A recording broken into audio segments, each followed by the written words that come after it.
بسم اللہ الرحمن الرحیم۔ السلام علیکم۔ ایک دن مناجات سحر کے وقت بڑے ہی رقت انگیز کیف کے ساتھ حضرت ابراہیم علیہ السلام نے اپنے رب کے حضور یہ دعا مانگی: اے اللہ، مجھے نیک و کار فرزند عطا فرما۔ لبہائے خلیل سے نکلی ہوئی دعا فوراً ہی بارگاہ عزت میں شرف قبول سے سرفراز ہوئی۔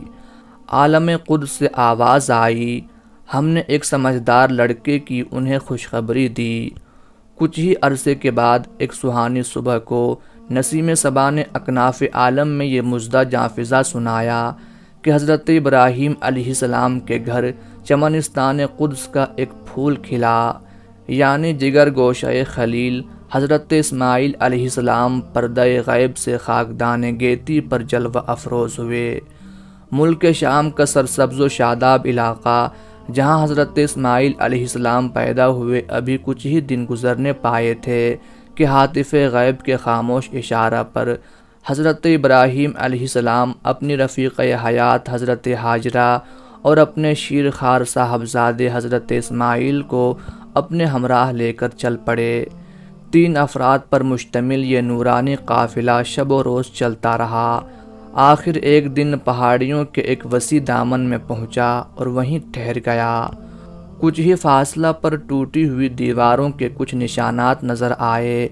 حضرت ابراہیم علیہ السلام نے فرط ادب سے اپنا سر جھکا دیا اور اپنی رفیق حیات حضرت ہاجرہ سے کہا کہ دیکھو، روئے زمین پر یہی اللہ رب العزت کا محترم گھر کعبۃ اللہ ہے، یہی کائنات ارضی کا مرکز تعظیم ہے، یہی ابن آدم کی معزز پیشانیوں کی سجدہ گاہ ہے، اور پھر یہی ہمارے سفر کی آخری منزل ہے۔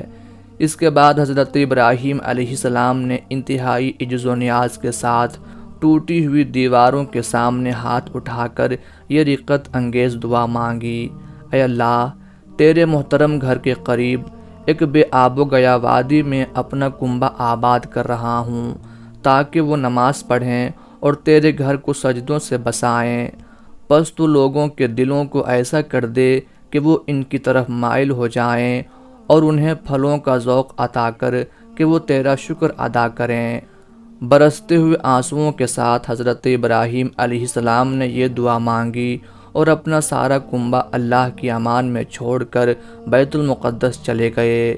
پیارے دوستو، ذرا سوچئے، ایک لق و دق صحرا، تپتے ہوئے کوہسار اور اسباب زندگی سے بے نیاز وادی، ایسے سنسان ماحول میں اپنے بچے کو تنہا چھوڑ جانا، اللہ پر اعتماد کامل کی ایسی مثال دنیا کی کسی تاریخ میں نہیں ملتی۔ ادھر حضرت ابراہیم علیہ السلام بادیدہ پرنم رخصت ہوئے، اور ادھر خدائے کارساز نے غیبی تائیدوں کے دروازے کھول دیے۔ ریگزار کے سینے سے زمزم صافی پھوٹ پڑا۔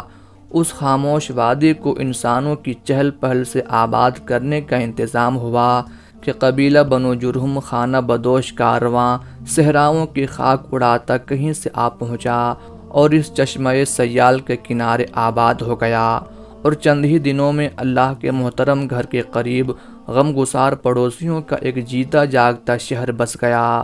وہیں حضرت اسماعیل علیہ السلام اپنی شفیق ماں کی آغوش میں پروان چڑھتے رہے، یہاں تک کہ جب عنفوان شباب کی منزل میں قدم رکھا تو ان کے محترم باپ حضرت ابراہیم علیہ السلام ملک شام سے مکہ چلے آئے اور یہیں بود و باش اختیار کر لی۔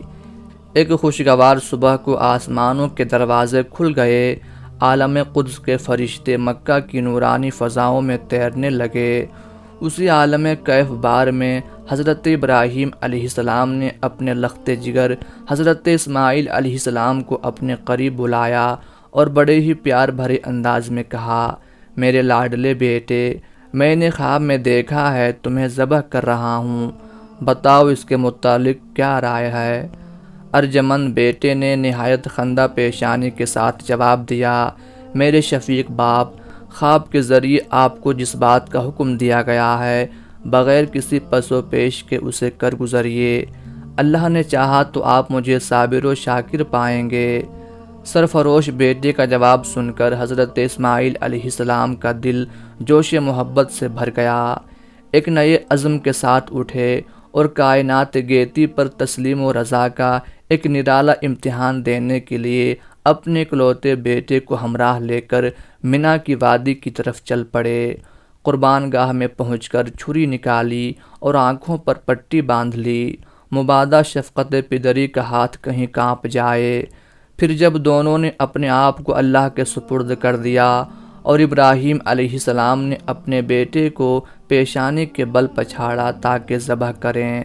پیارے دوستو، ذرا کئی برس پیچھے پلٹ کر یہ رقت انگیز منظر نگاہوں کے سامنے لائیے کہ سنسان وادی میں ایک 90 سال کا بوڑھا باپ ہے جسے مناجات سحر کے بعد خاندان کا چشم و چراغ عطا ہوا، جو ساری دنیا سے بڑھ کر ان کی نگاہوں کا محبوب ہے۔ اب اسی محبوب کے قتل کے لیے ان کی آستینیں چڑھ چکی ہیں اور ہاتھ میں تیز خنجر ہے۔ دوسری طرف نوجوان بیٹا ہے جس نے بچپن سے آج تک باپ کی محبت آمیز نگاہوں کی گود میں پرورش پائی، اور اب باپ ہی کا مہر پرورد ہاتھ اس کا قاتل نظر آتا ہے۔ ملائکہ قدس، فضائے آسمانی اور عالم کائنات یہ حیرت انگیز تماشا دیکھ ہی رہے تھے کہ دفعتاً شہپر جبرائیل امین کی جھنکار سے منا کی خاموش وادی کا سکوت ٹوٹا اور عالم قدس سے آواز آئی، اور ہم نے انہیں آواز دی کہ اے ابراہیم، بلا شبہ تم نے اپنا خواب سچ کر دکھایا۔ ہم اپنے نیکوکار بندوں کو ایسا ہی صلہ دیا کرتے ہیں۔ یقیناً یہ ایک کھلی ہوئی آزمائش تھی اور ہم نے ایک بڑا ذبیحہ اسماعیل کے اوپر سے نثار کر دیا اور آنے والی نسلوں میں ان کی یادگار قائم کر دی۔ سلام ہو ابراہیم جیسے مخلص دوست پر۔ تاریخ شاہد ہے کہ حضرت ابراہیم علیہ السلام نے آنکھوں پر پٹی باندھ کر بیٹے کے حلقوم پر پوری طاقت کے ساتھ چھری چلائی، لیکن مشیت یزدانی درمیان میں حائل ہو گئی اور حضرت جبرائیل علیہ السلام نے نہایت سرعت کے ساتھ بیٹے کو سرکا کر ان کی جگہ ایک بہشتی دمبا رکھ دیا۔ اللہ کے نام پر یہ پہلا خون تھا جس سے منا کی وادی لالا زار ہوئی۔ فیروز بخت پیمبر زادہ نے جس استقلال، جس عزم اور جس حیرت خیز ایثار سے اپنے آپ کو قربانی کے لیے پیش کیا، اس کا صلہ یہی تھا کہ رسم قربانی قیامت تک اس کے نام کی یادگار بن جائے۔ اسی حقیقت کی طرف امام الانبیاء سرور کائنات صلی اللہ علیہ وآلہ وسلم نے ایک حدیث میں اشارہ فرمایا، یہ رسم قربانی تمہارے باپ ابراہیم کی سنت ہے۔ ذرا سوچئے، اس دردناک واقعہ کو کتنے ہزار سال بیت گئے، لیکن اکناف عالم میں اس کی یاد کا ہنگامہ آج بھی کچھ اس طرح برپا ہے جیسے کل ہی کا یہ کوئی تازہ واقعہ ہو۔